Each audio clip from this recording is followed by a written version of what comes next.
Bismillahirrahmanirrahim. Alhamdulillah wa'di masih diberi nikmat. Mugi-mugi saged ngaji istiqomah manfaat barokah fid dini wad dunya wal akhirah.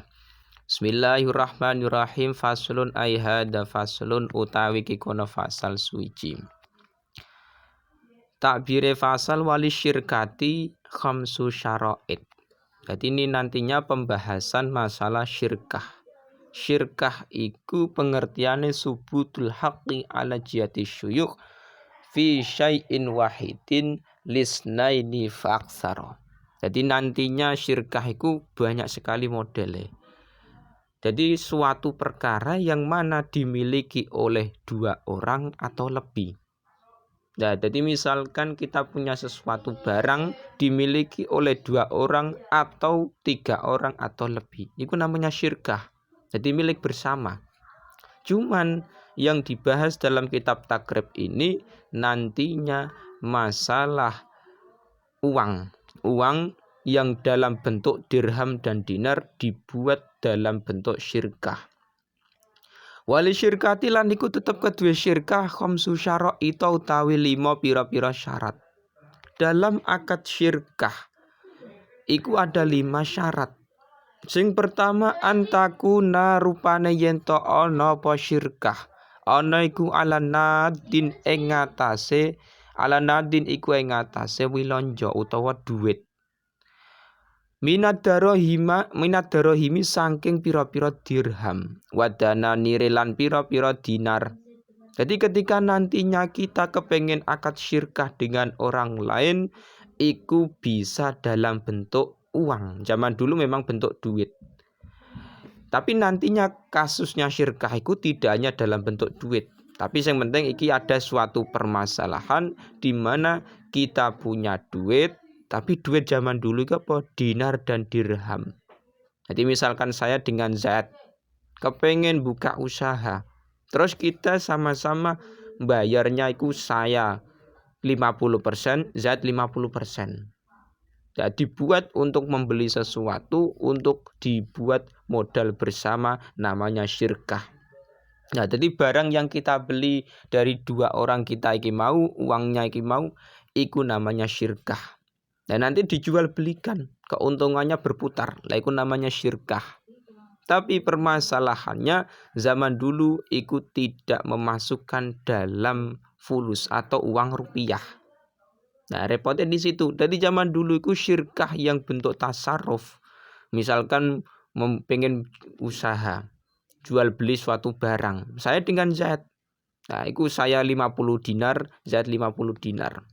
Tapi zaman sekarang itu di Indonesia dinar dan dirham itu tidak berlaku. Mayoritas menggunakan uang rupiah. Nah, itu repotnya di situ.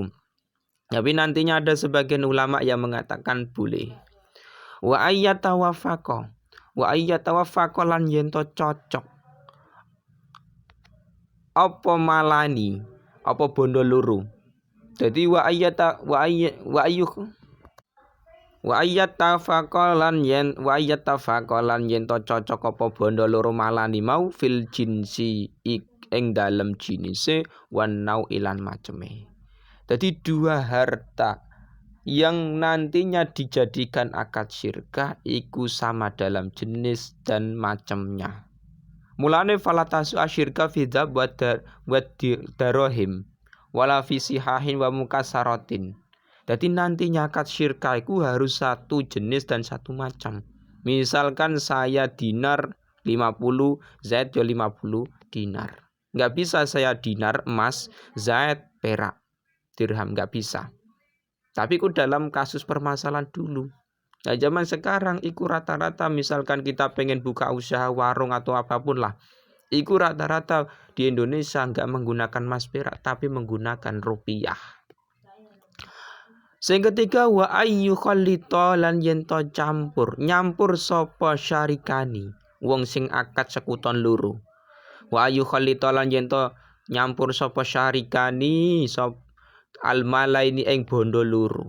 Sing ketiga, syaratnya ketika nantinya kita akad syirkah, dua harta tersebut harus dicampur. Saya 50 dinar, Zaid 50 dinar, campur. Lah kalau di Indonesia biasanya itu menggunakan rupiah.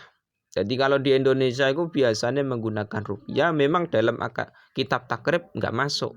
Tapi dalam ulama-ulama lain memang ada yang memperbolehkan syirkah menggunakan uang rupiah. Jadi misalkan saya 20 juta, Zaid 20 juta.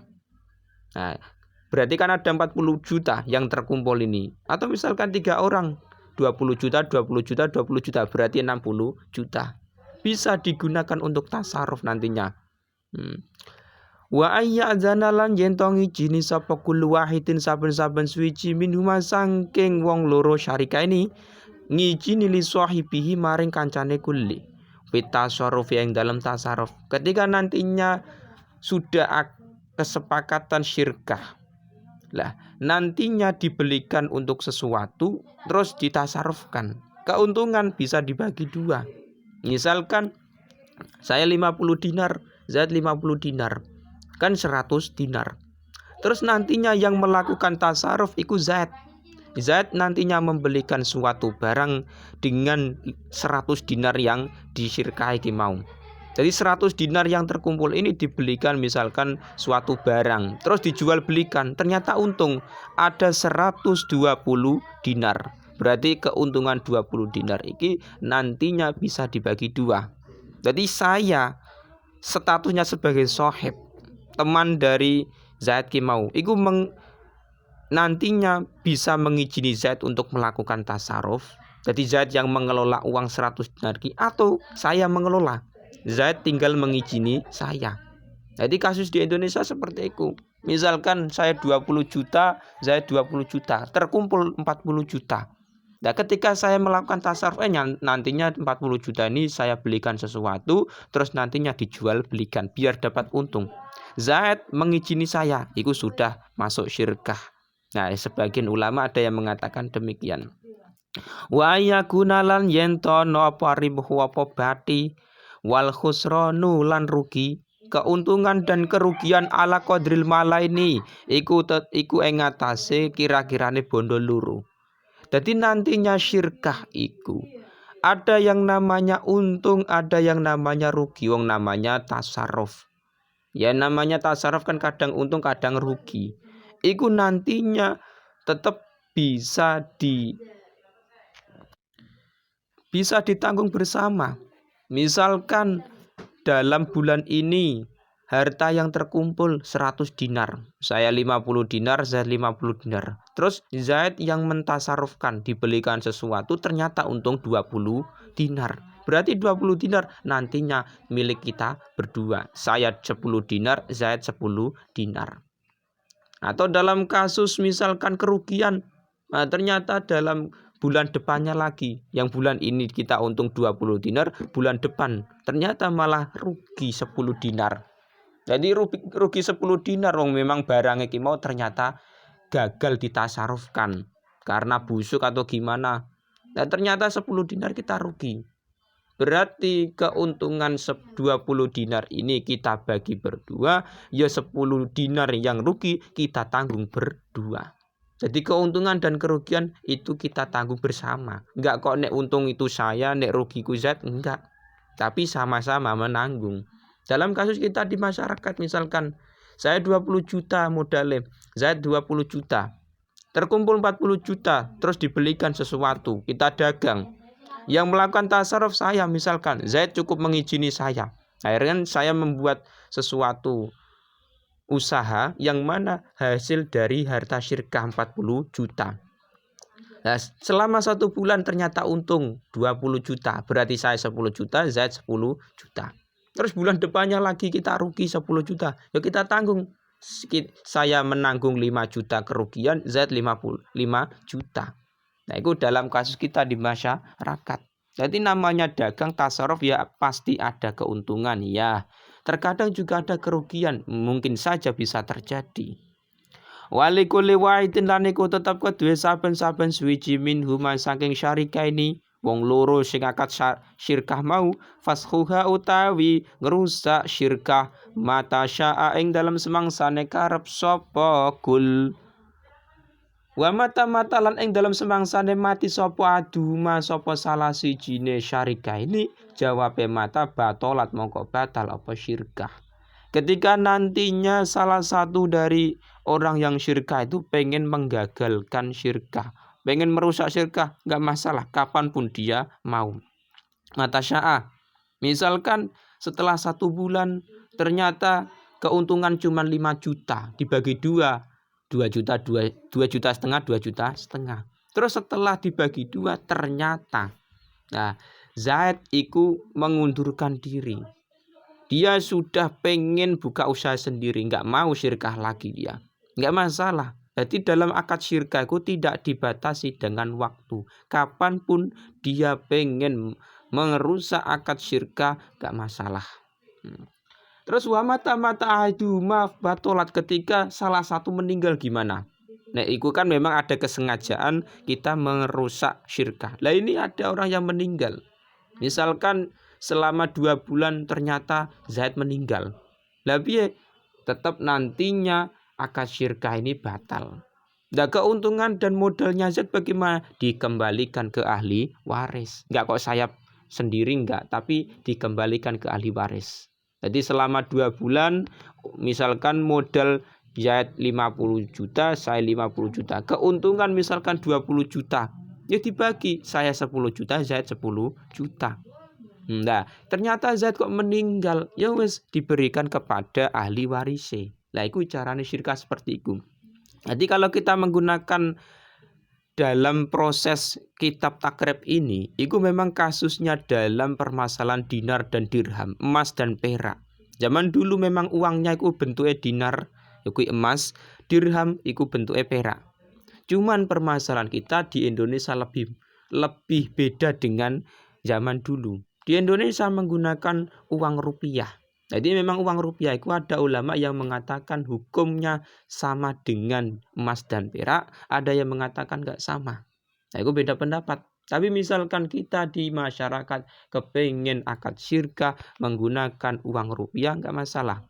Pengen bangun toko, pengen sesuatu usaha, terus kita sama-sama syirkah. 3 orang misalkan modalnya saya 30 juta, Zaid 30 juta, Umar 30 juta, berarti 90 juta. Terus dibuat modal usaha, nantinya yang melakukan tasarruf jual beli Zaid, enggak masalah. Nah, itu dalam kasus kita di Indonesia. Keuntungan dibagi per 3, kerugian dibagi per 3. Nah, itulah syirkah. Tapi permasalahan kita, syirkah ternyata tidak hanya ada pada masalah bisnis saja. Tapi dalam suatu barang lain juga bisa. Jadi syirkah itu nantinya macam-macam modelnya. Misalkan saya dengan Zaid itu membeli motor. Jadi motor yang harganya misalkan 20 juta, itu kita beli itu dengan berdua. Saya 10 juta, Zaid 10 juta. Terus dibuat beli motor, dipakai bersama. Nah, itu juga syirkah. Jadi barang motor yang dimiliki berdua. Jadi tidak harus dalam bentuk tasarruf jual beli, enggak. Jadi tidak harus dalam bentuk bisnis, tapi juga bisa dalam bentuk barang yang bisa dimiliki bersama.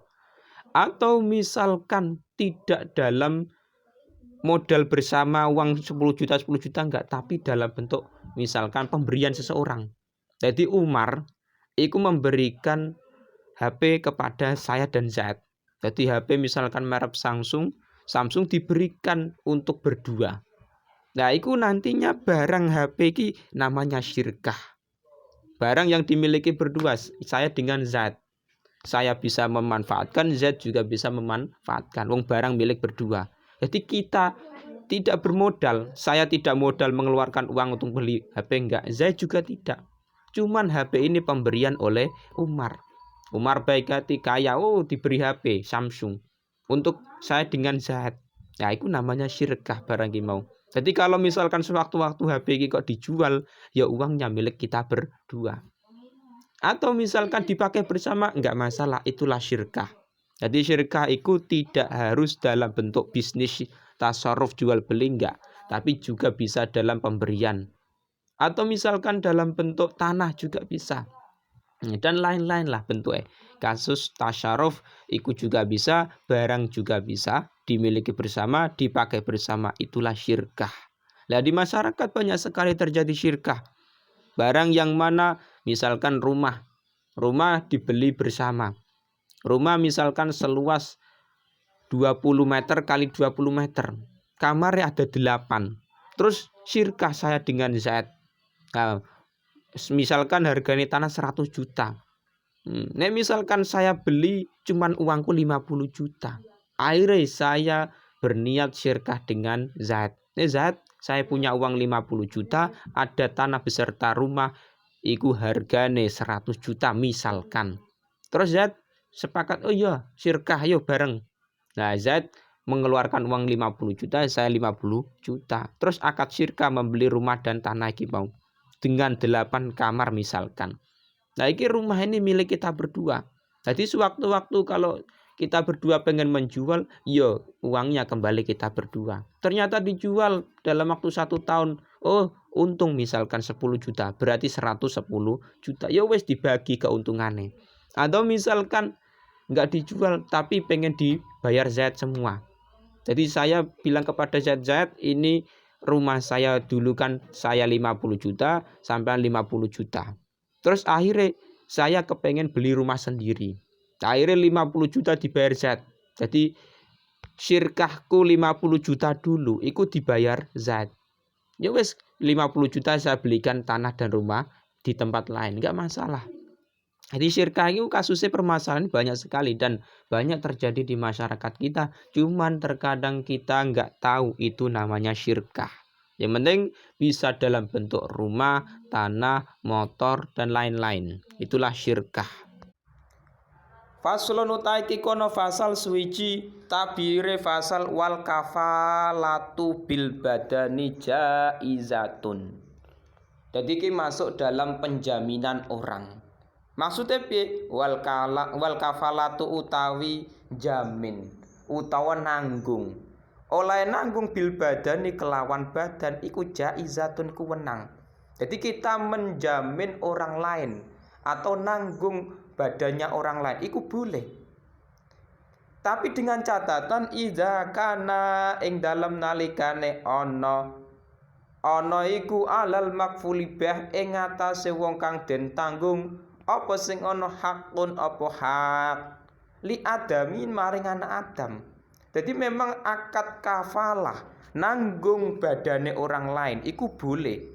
Maksudnya piye? Misalkan ada orang terkena hukum kakisosin, hukum kisos. Hukum kisos, kita sebagai temannya mulai kecil sampai dewasa, iku nggak kepengen ada permasalahan banyak ngono iki mau. Terus kita menghendaki, kepengen banget menjamin si Zaid misalkan. Jadi Zaid terkena hukum kisos, ternyata kita kepengen banget sebagai jaminannya, nggak masalah. Atau nih dalam di Indonesia itu bukan masalah kisos. Nih kisos kan di Indonesia memang jarang berlaku. Misalkan apa? Di penjara, ditahan oleh polisi. Nah, misalkan ada orang yang mau menjamin Zaid bertanggung jawab misalkan, itu nggak masalah dalam fikih. Jadi dalam fikih sendiri itu boleh menanggung orang lain dengan catatan iku masalah hakul adami, hak sing berhubungan kepada adami, anak Adam. Itu nggak masalah. Contohnya hak nyolong, mencuri atau meminum khamr atau zina. Nah misalkan Zaid sudah terkena hukuman itu, tapi saya sebagai temannya terus berani menjamin, saya jamin Zaid, jadi sebagai jaminane, itu nggak masalah, boleh-boleh saja. Jadi bedanya kafalah dengan doman. Nek doman sing kita bahas, itu kan masalah hutang dalam takrib iki mau. Tapi nek dalam kafalah iki, iku pembahasannya masalah jamin orang lain. Terkadang kan gitu, ada sebagian masyarakat yang berani menjamin temannya sendiri yang terkena kasus atau permasalahan dengan masyarakat lain. Nah ini mungkin terjadi di masyarakat kita, tapi memang jarang-jarang sekali. Di zaman dulu memang ada hukuman kisos atau had menuduh zina, atau zaman dulu itu ada had meminum khamr, zina, syarikah, menyolong atau mencuri. Itu juga ada. Terus kita sebagai teman pengen jamin. Nah, itu memang nek zaman sekarang beda dengan zaman dulu.